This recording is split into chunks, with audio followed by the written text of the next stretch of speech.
I am Andy Field. I am Professor of Quantitative Methods at the University of Sussex within the School of Psychology.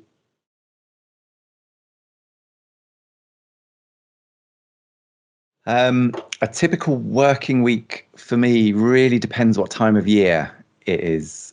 So during autumn semester, I have the vast majority of my teaching. So a typical working week during autumn term is doing some lecturing, fielding lots of questions by lots of very stressed students. As you might imagine, psychology students, many of them get very anxious about studying statistics. So there's a lot of, kind of being a reassuring voice that it's all going to be fine. So yeah, giving some lectures, doing teaching R in small workshops, and generally dealing with the kind of the hustle and bustle and admin of the sort of teaching term.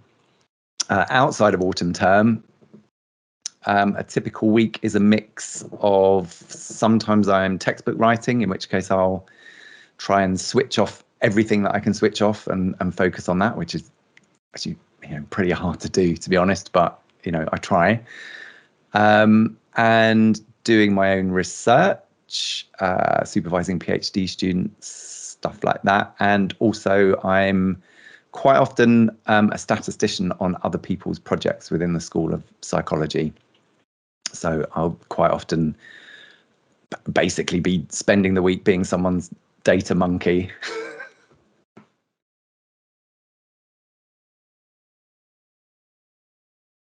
So a recent sort of educational project, if you like, is I've been updating my R textbook, which is about 10 years old now. So it really needs a substantial overhaul. And I've been working on that for maybe about 4 years. So even though I say it's a recent project, it's really kind of dragged on. And part of that is because of what's been going on in the world. And part of that is it's just such a huge task that, frankly, it's been a bit tricky to kind of keep the motivation up. So I've been working on that a lot. And that sort of basically involves locking yourself in a room and trying to find inspirational ways to explain statistics and R. And in terms of research, a recent project where I was a statistician, and that was my only role in it, was a project with some colleagues who were looking at the effectiveness of a mindfulness intervention on NHS staff. So it was a huge project, a couple of thousand NHS workers enrolled in it. It was basically a randomized controlled trial. So half of them allocated to this kind of online mindfulness training, and the other half allocated to a sort of active control. Lots of missing data, lots of imputation needing to be done, and sort of stuff beyond what the core research team could do. And so yeah, I kind of took that on, and that's recently. I think it's actually just come out as an Impress article, but that was it's quite an interesting project to work on, because my background is a little bit clinical and developmental psychology. So I know about the psychological aspects of the study, but it's really nice doing something that has a very practical application. Essentially, the results of that study will be taken forward to try and argue that a very cheap and low-level online intervention might be useful for reducing stress in NHS workers. And that's kind of quite satisfying to have been involved in a project like that.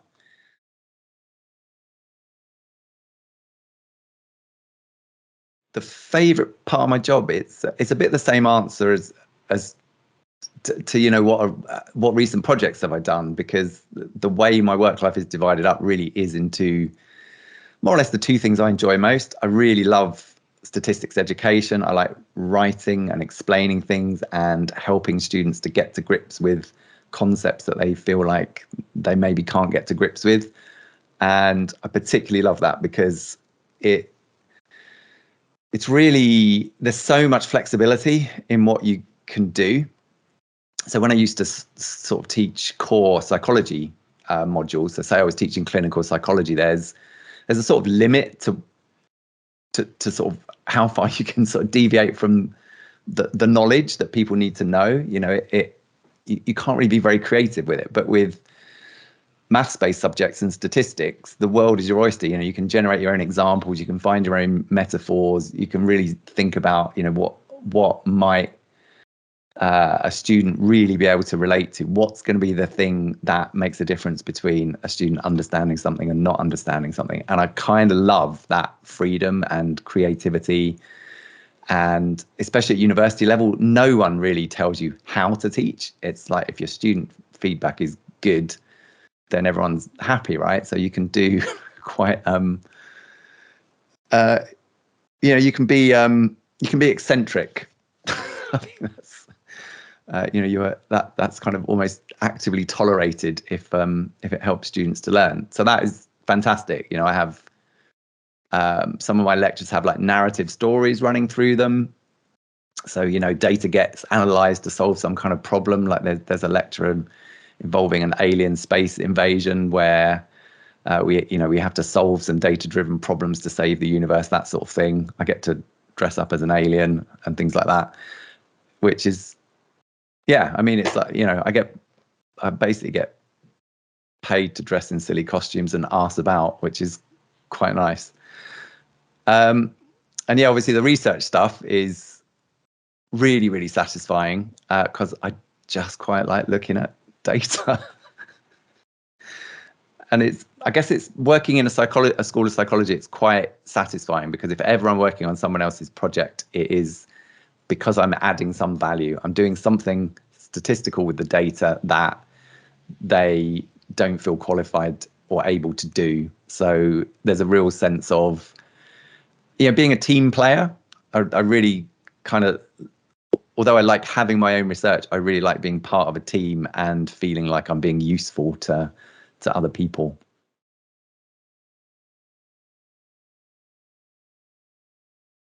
So my interest in statistics kind of stems right back to when I did my degree in psychology. So I don't have a degree in maths or statistics. I enrolled originally as, you know, because I'm quite old, psychology wasn't as popular back then as it is now. So I'd done kind of A-level maths, economics, and physics. So I was quite STEMmy in terms of A-levels.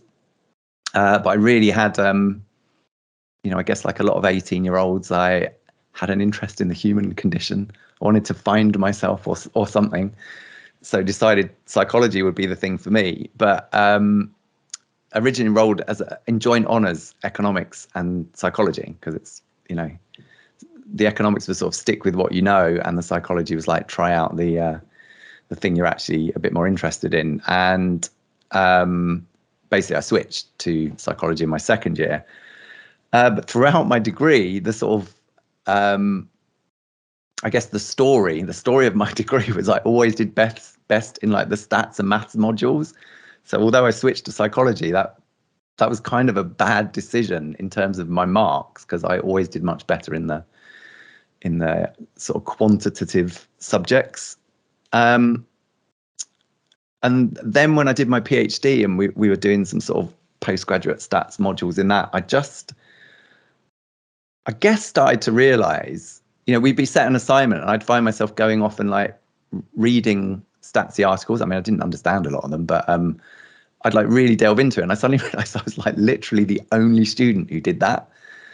And then a little thing sort of went in my head like, oh, maybe I'm actually quite interested in the stats side of things. And then ended up part funding my PhD by being a teaching assistant on the stats modules. And that's what basically the first teaching session I ever did was an unmitigated disaster. I was sort of teaching from other people's materials. I think it was analysis of variance or something. And I'd been taught a totally different way to how they were teaching it. at the university I was doing my PhD. So I'd kind of prepared stuff the way I was taught it, and then I went in and then suddenly realized, oh, they've done things a really different way. And at some point in that session, one of the students, it was a small class, maybe 15, and one of them walked to the front of the classroom, and I thought, oh, what's going on here? And just said, I mean, I actually can't say what they said because I assume I'm not allowed to swear, but and she said, no one, insert word that I can't say, understands a word you're saying, and stormed out of the room.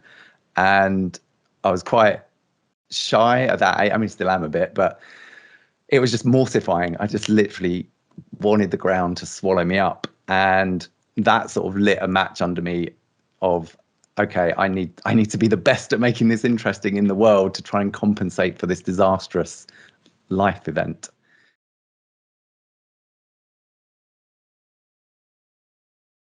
I can't actually remember when I joined the RSS, but it was quite a way into my career. So it's it's maybe 10 years ago, but that's still relatively recent in terms of because I'm old and all that. And to be honest, I was a bit scared of the RSS because of having a psych background, not having done a stats degree and all the rest of it. I, for a long time, just thought like the RSS is not for me. That's for proper statisticians. And I was a bit terrified to meet anyone from the RSS because I thought, well, they're going to see me for the charlatan that I am. And yeah, just kind of avoided it. And at some point, I think I might have gone to a talk that was organized by the RSS and sort of kind of realized, oh, actually, some of these people seem all right. They seem like they might be quite nice and kind and non-judgmental. And that sort of prompted me then to think about membership. And I think originally, I just went in as I can't remember what the membership grades are, but I went in as a sort of standard member. And then one day, while just kind of randomly hunting around the website, I discovered that there was like a sort of experience route for becoming a chartered statistician. So if you didn't have formal qualifications, you could basically make a case for becoming a chartered statistician based on work you've done in the real world. And I just thought, well, I'll give that a go. Like, I'll see. I've got no idea really what they judged this on, but I'd done some statistical research work, so I had some papers published on statistical type things, and obviously the textbooks, and I thought I've got some evidence that I'm vaguely competent. So I did that and was successful. And I guess that was suddenly like, I guess, feeling, oh, okay, maybe this is for me. Maybe I'm acceptable to this group of people. Maybe I do cut the mustard enough. I passed the threshold to be taken seriously. And I kind of haven't looked back because, I used to be a bit involved with the British Psychological Society, and I now have nothing to do with them, and all my, I guess, sort of professional body work is RSS now. And a couple of years ago, I went to my first RSS conference and was also terrified about going to that. I wasn't speaking or anything, but I just thought I won't understand any of the talks. Everything's going to go over my head, blah, blah, blah. I've got a bit of an inferiority complex, if that's not obvious. And again, I was just totally bowled over by how friendly. It's the friendliest conference I've ever been to, without a shadow of a doubt. Just really welcoming. They do loads, like such good stuff for sort of early career researchers to get them involved. And, just had so many people just randomly kind of talking to me and being nice. It was really an amazing experience.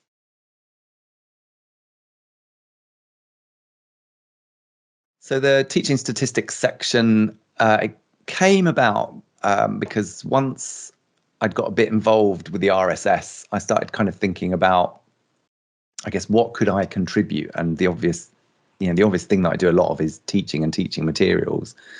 So I mentioned to someone about, is there like a teaching special interest group or subgroup or something like that? And they said, oh, well, funny you should mention that, because these two other people, Eleanor and Simon at UCL, have also, shown an interest in this, in having a sort of teaching group or subgroup or something like that. And we were sort of put together in a meeting, and the three of us formed a special interest group, and then got some other people involved as well, and that has developed now into a section. And I mean, really, that's been going, I don't know, maybe 3 years, and as you might imagine, was quite heavily affected by the pandemic. So a lot of what we've done up to now has been organising online workshops and events at conferences and things like that to promote good teaching practice. But now we're a section that's kind of moving on a bit. We're about to recruit some new committee members, and we are thinking more about what kind of activities we should do. But I mean, so far it's, there's been a lot of, I guess, kind of workshopping and talks, and we are going to hopefully start doing a bit more, I guess, sort of communications, blogs, that sort of thing.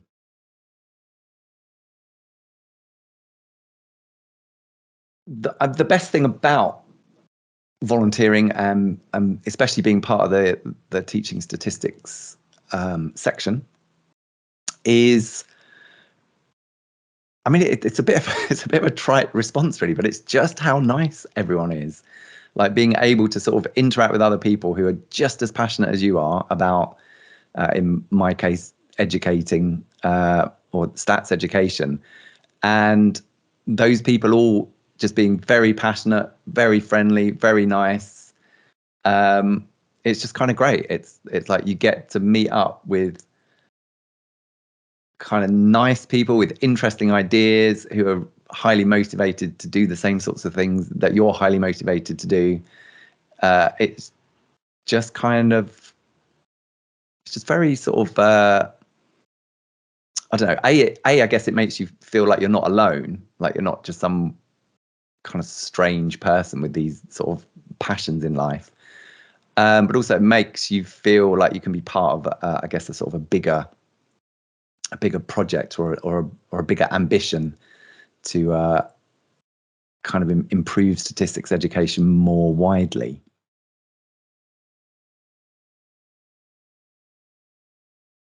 Because I'm a psychologist, it's, being an RSS member, it's not obvious how that necessarily feeds into my career. So I think it has helped me in kind of a lot of indirect ways. So partly it's helped me in the people that I've met, and that has, having conversations with them has fed into how I think about teaching, which, feeds into the books I do and, the educational stuff that I do at the university. So I think it's kind of mainly sort of networking. I mean, actually a good example is one of the chapters I've recently been working on in the R textbook. I asked someone from the teaching stats section to kind of review it, because I'd been really trying to sort of update the theory section and get a bit more detail into it. And I was kind of getting into territory. I was a bit like, is this correct? Am I actually saying stuff that's right? So he kindly sort of read over it, and it was just, transformational. The comments he made, which were all very kind and very nice, but, like, oh, go and read this thing, or have a think about this, or it might be better if you did it this sort of way, absolutely sort of transformed that chapter. And that's a good tangible example of how being involved in the RSS and getting to know some people who have specific expertise in the topic of that chapter has enabled me to write a much better chapter.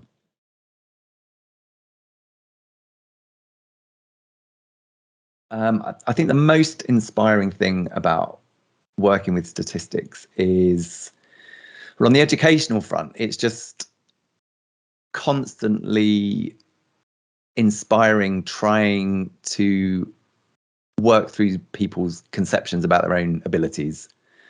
Especially working with psychology students who, on the whole, have not come to do a degree or a master's to do loads of maths or computing, because we teach them R, so they do loads of computing and coding as well. That's not what they signed up for on the whole. And so you have these cohorts of students at the beginning of term who are all, well, not all, but a large proportion of them are sort of nervous, feel like they can't do it. They have all these kind of, I guess, a whole bundle of neuroses about learning statistics and doing it. And you sort of take them on really quite a profound journey in the term, like especially the master students that I work with, like the difference from week 1 to sort of week 12, where they're all like, they're suddenly coding multi-level models in R that at the start of term they couldn't even conceive that would be possible. They're staring at a line of code thinking, oh my God, what have I signed up for? It's just impossible not to be inspired. And I sort of say this at the end of every term with every cohort of students. Like every year, I'm just bowled over by the progress that they make and the work they put in, but also the results they get is it's absolutely incredible and really, really, really inspiring.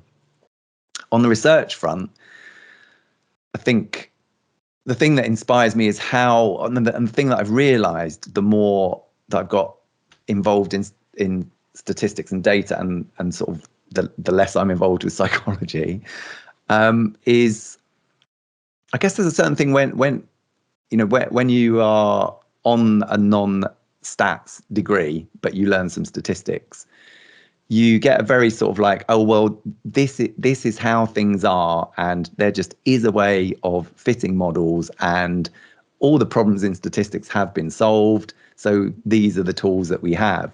And then, once you get beyond that, you realize that there's a load of cutting edge stuff still going on, of course, as there is in any science. And that's the thing I think that I find really inspiring, is that there's, that the boundaries really of what we can do, and the fact that there's still so much that we don't know, and there's still data problems where there are not models that we can fit to solve those problems. And especially in something like psychology, where data is so noisy, the idea that we're sort of constantly moving forward with different statistical approaches to big data sets and stuff like that is kind of endlessly fascinating.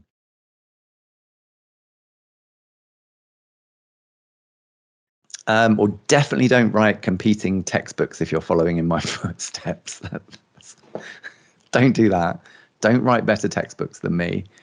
I think, I guess if I was talking to someone who has sort of gone through a psychology background and is now thinking, oh, actually, I quite enjoyed the the data science side of things, which there are some students who, I always feel like I've done my job properly if a student comes up to me and says, yeah, I'm giving up psychology, I want to do data science. I always think like, yes, my work here is done. I think I would say, have the confidence that about this stuff, because I think it's very easy to come out of a psychology degree and think, I don't really know about statistics because it's not a statistics degree. That's how I felt. And, I still have that baggage hanging over me, decades later.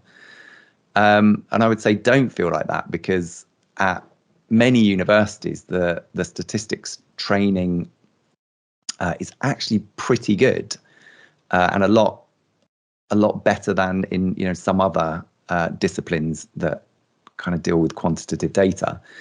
So have a bit of confidence. I would say get involved with the RSS because it is such a friendly, I'm not being paid to say this, but it is such a friendly organization. I think people really will take you under their wing in a non-judgmental way and help you to think about where to take your career.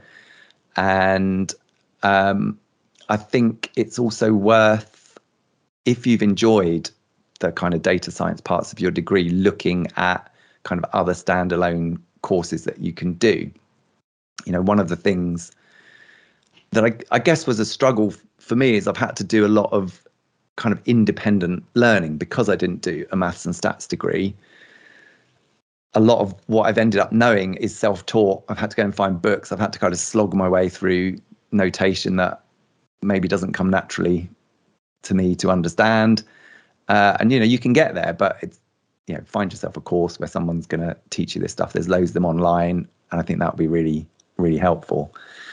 If you're coming from an actual maths and stats background, again, I would just say get involved with the RSS and find people who are in the careers that you would like to have and learn from them and pick their brains about what they did.